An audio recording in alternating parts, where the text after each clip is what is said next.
les 10 leçons de vie stoïque que les hommes apprennent trop tard dans la vie.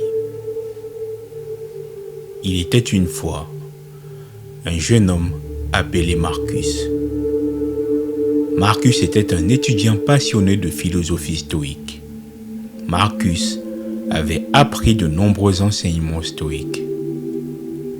Un jour, Marcus est tombé amoureux d'une jeune femme nommée Lucia. Cependant, Lucia était une personne très occupée et n'avait pas beaucoup de temps à consacrer à leur relation. Marcus était souvent frustré et triste car il voulait passer plus de temps avec Lucia, mais elle était toujours occupée.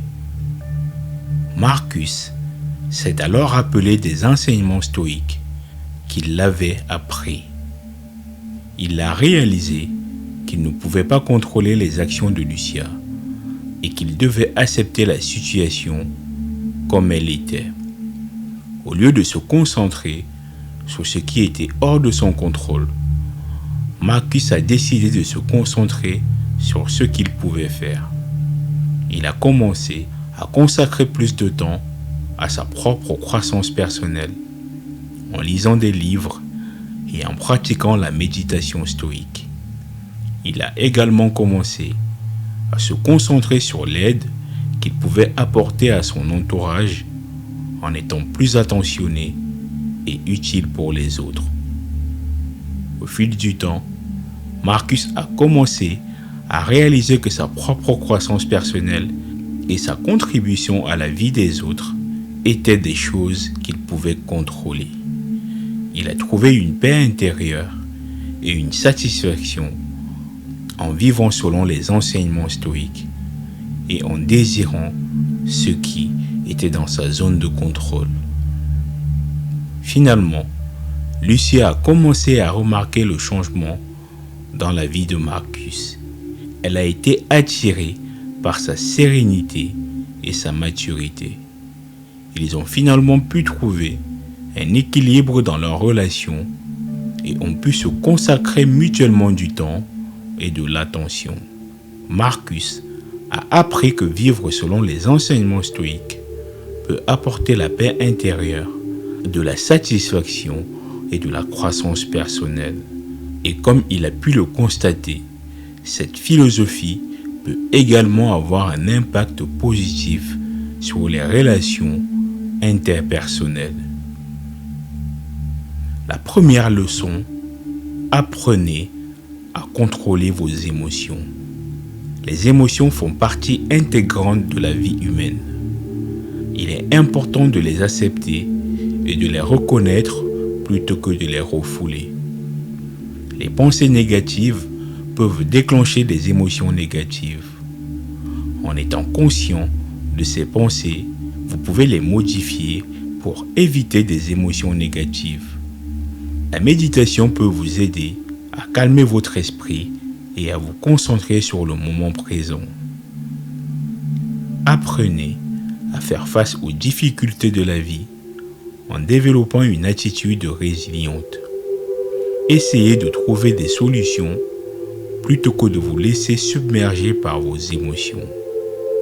Visualiser des situations difficiles peut vous aider à vous préparer mentalement à mieux contrôler vos émotions. Acceptez que les choses ne sont pas toujours parfaites et apprenez à faire face à l'imprévu. La deuxième leçon, c'est que la meilleure retraite est en soi-même.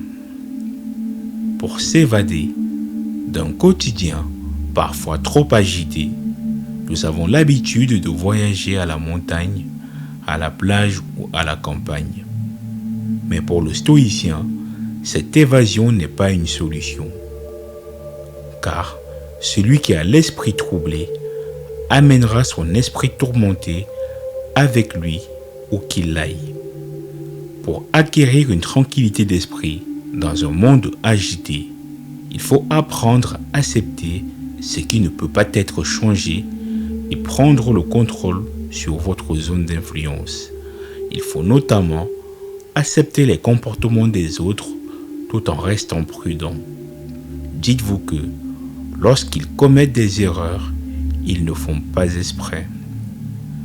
Apaisez votre esprit et vous constaterez que la véritable retraite, celle qui fait véritablement du bien, est en soi-même. La troisième leçon, rappelez-vous constamment que votre temps est limité. Nous avons une quantité finie de temps.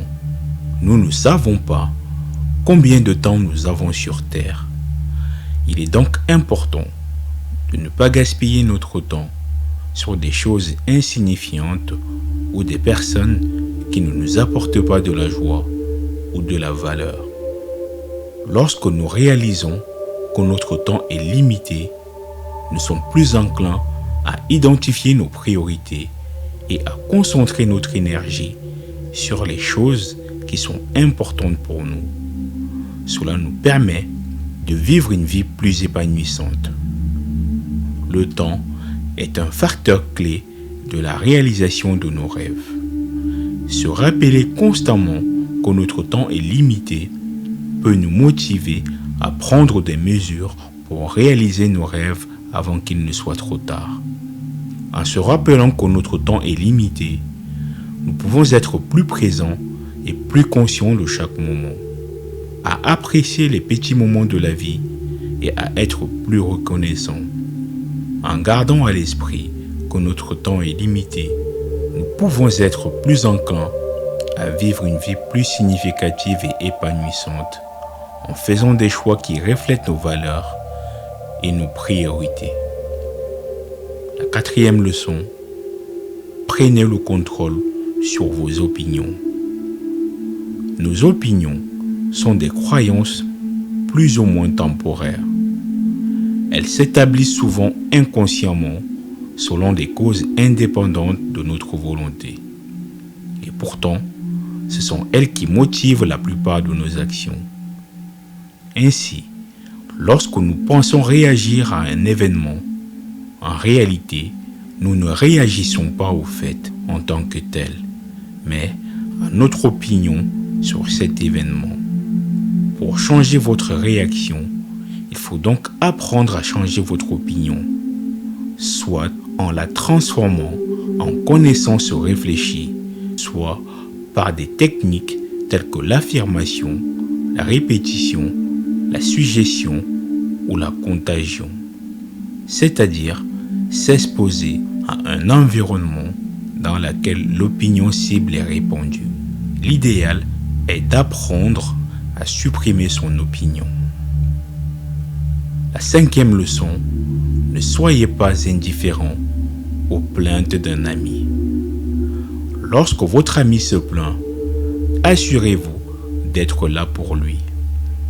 Écoutez-le attentivement et montrez-lui que vous êtes là pour lui.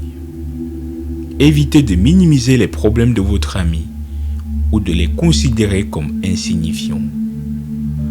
Les problèmes de votre ami peuvent être réels pour lui, même s'ils peuvent sembler insignifiants pour vous. Posez des questions pour comprendre les préoccupations de votre ami et pour obtenir plus de détails. Cela peut aider votre ami à clarifier ses pensées et à trouver des solutions. Essayez de comprendre les émotions de votre ami et soyez empathique. Montrez-lui que vous comprenez ce qu'il ressent et que vous êtes là pour le soutenir. Évitez de juger. Évitez de porter des jugements sur votre ami ou ses problèmes. Montrez-lui plutôt que vous êtes là pour le soutenir et l'aider. La sixième leçon, n'accusez pas les autres.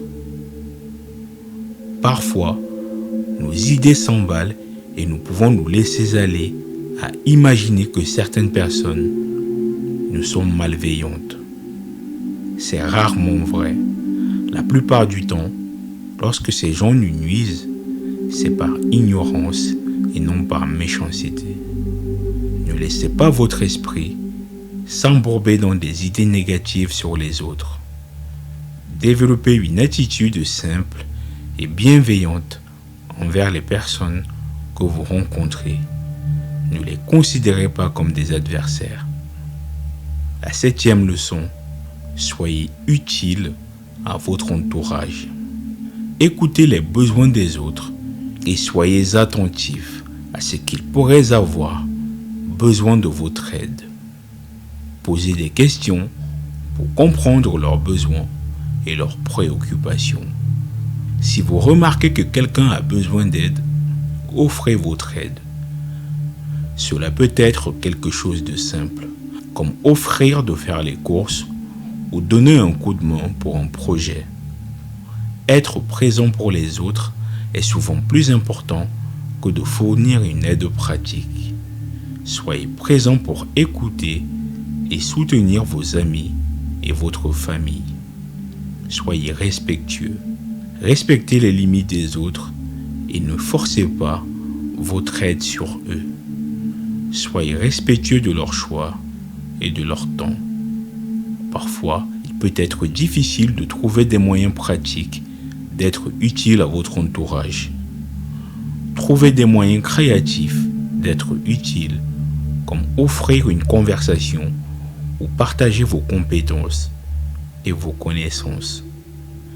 Exprimez votre gratitude envers les autres pour leurs aides et leur soutien. Cela peut aider à renforcer les relations et à encourager les autres à être utiles à leur tour. La 8e leçon, offrez sans rien attendre en retour.